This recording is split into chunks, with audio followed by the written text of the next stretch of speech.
Oh, what an adventure! Get lost with Google Maps.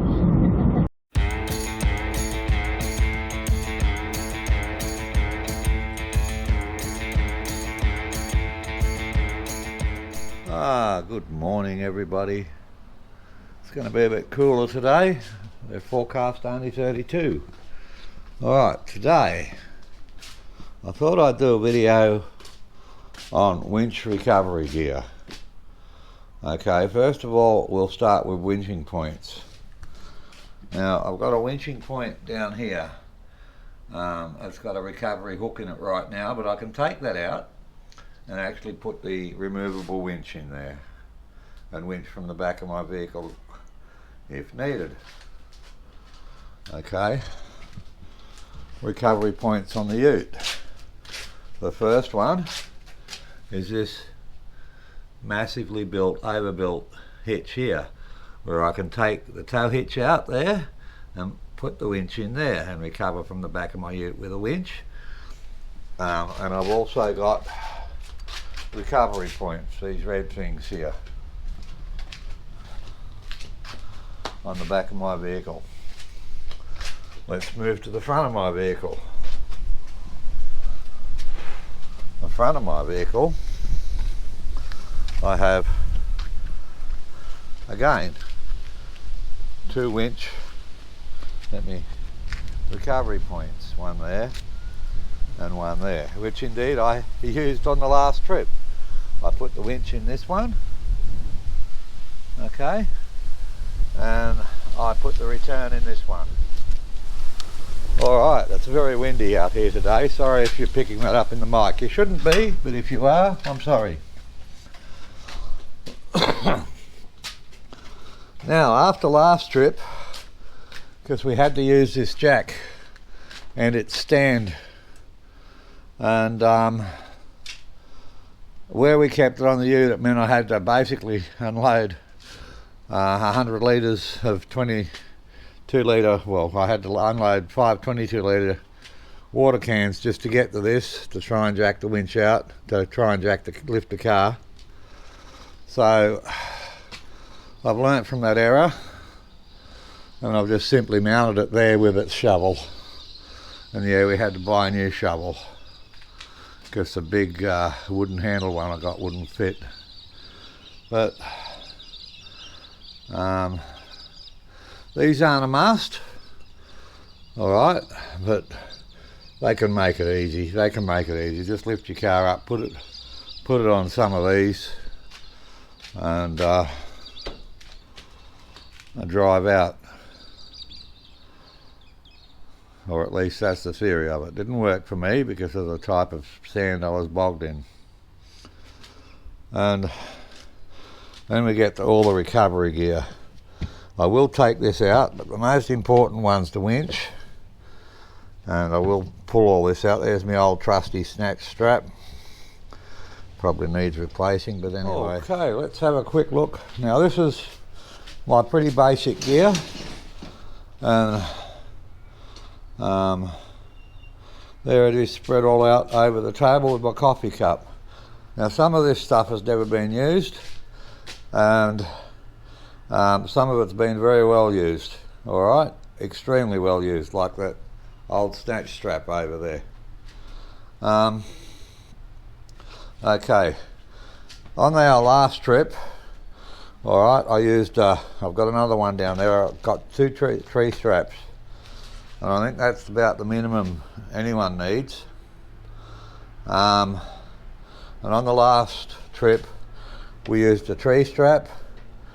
I used this. Now, this was the return back to the car, back to the front passenger side of the car, and the winch was on the driver's side.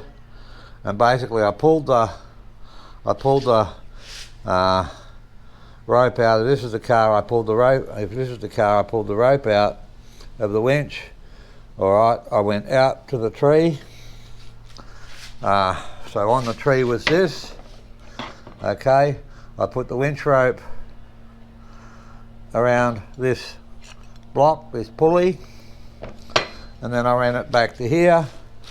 Now I don't use the hooks or anything, I just use the winch eye, because hooks are dangerous damn things, and if anything's going to let go, it's going to be your hook.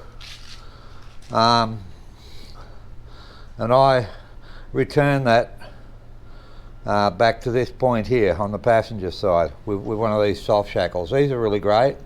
As you can see, I've got 4 of them. And this one here is for the second one of these that's on the back of my car.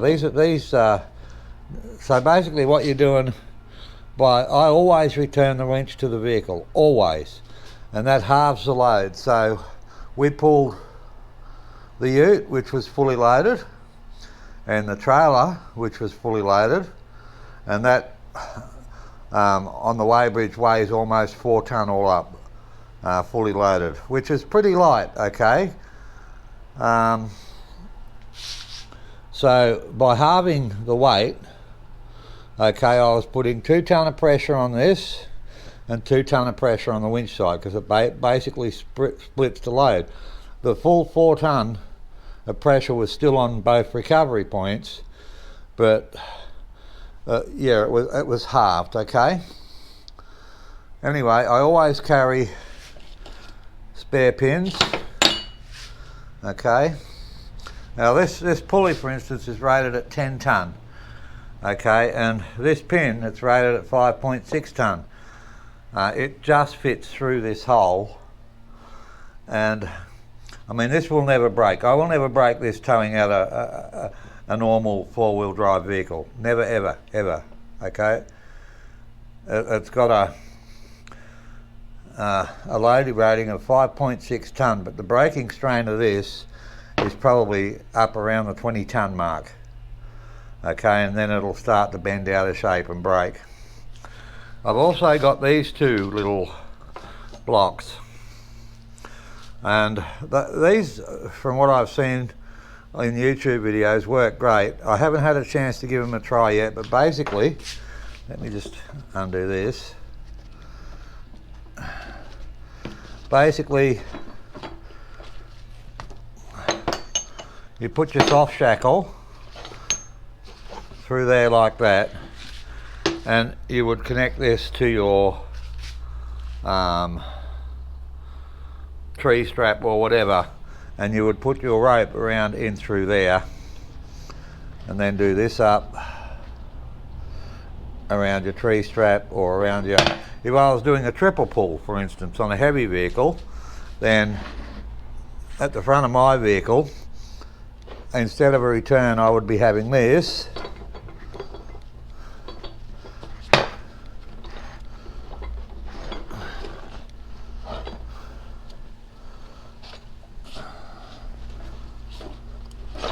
Okay, and then the return would actually go out to the second vehicle I was recovering. So I'm pulling him forwards. And that would be a triple pull. And my 14,000 pound winch should do that with no problem at all, you know. I mean, it's just, yeah, it wasn't even working when it was pulling mine out. Okay. And I've got this old snatch strap here. And I mean, she is an old one. And it's pulled out a lot of cars and a lot of 4-wheel drives. And never mind. It's always been used to pull somebody else out. That does need replacing when I got some money, but that's a lot of money. So, I mean, this is my basic sort of recovery gear. This is my main snatch spot, because look, I'm old school and I really trust these, okay? Yeah, it's a big heavy piece of kit. Yeah, the trick is when you grease them, okay, you don't put too much grease in them, you remove any excess grease so they don't pick up sand. And I mean, these are, I mean, when they're all in, they got nearly 0 resistance. It's getting close to a true 50-50 split pull, okay, when you come back. These ones, when they pull tight, have a little bit of resistance from this effect here. Okay, now I did buy smooth ones, no writing on the edges. You get some that have got writing all over them, and each one of those letters, if they're raised letters, is extra resistance, and it's going to damage your gear. Okay. All right. So over here, this is a little 4-ton toe strap. I don't use it as that. Okay. What I use this is if I need to, like, you know those plastic things I say you throw those over your winch line. They just bounce off and go into the bush. They don't actually do anything. Okay, there's videos on YouTube that show you they don't do anything. But what I do, I grab one end of this, loop it around the rope, and the other end I secure, and I leave this just all dangling on the ground. And if the rope ever breaks, it'll pull this taut until it gets to the end, and that'll be it. The other end I usually secure to a nearby tree, or to the tree strap.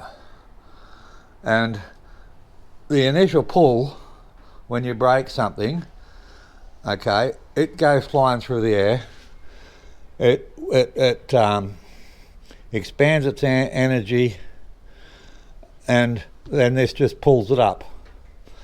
Okay, so I do have safety. I just don't believe in those little orange plastic bags. Even when you fill them full with sand, they just bounce straight off.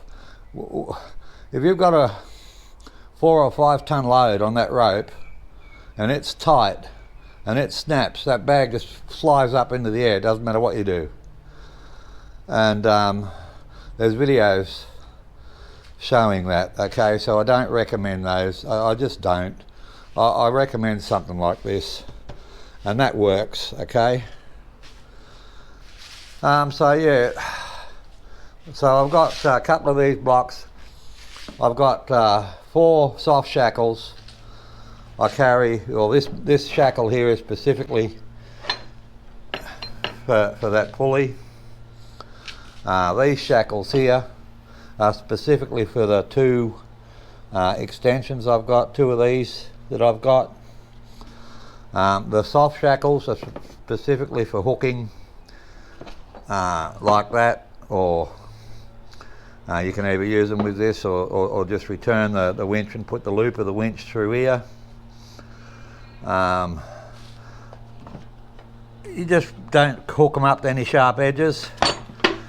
These are nice, they're round, they're nice, they don't stress the rope out too much. Same as the centers of these. They're smooth, they're round, they don't stress the edges of the rope too much, of the soft shackle.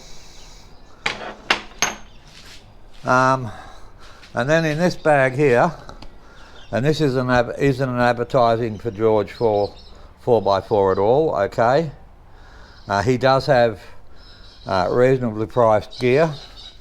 This is a something great big toe strap, 15 meters, or it's a 15 meter witch extension strap. I mean, you can just see the size of this rope in here, okay? And yeah, I keep it in a bag so it doesn't get damaged when in transit. And the bag actually comes with a rope. So George, you did good there, mate. Yeah,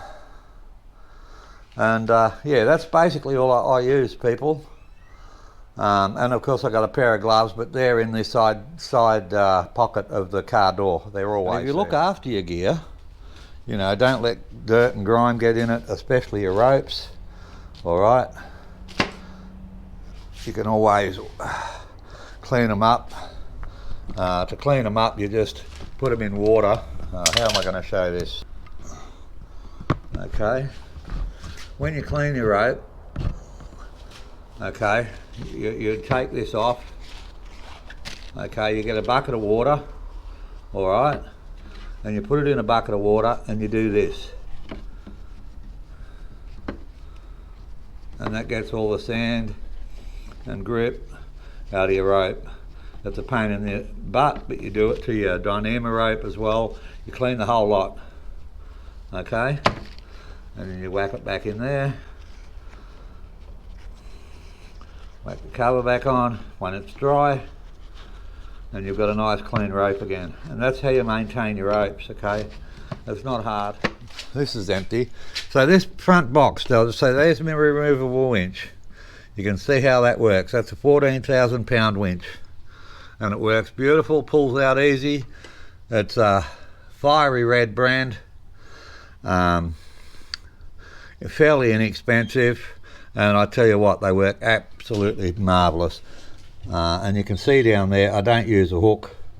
That's just got a rubber thing on it to retain it. I just use the eye. And that's my air compressor over there. That's the air hose, and in that other bag over there are all the air fittings.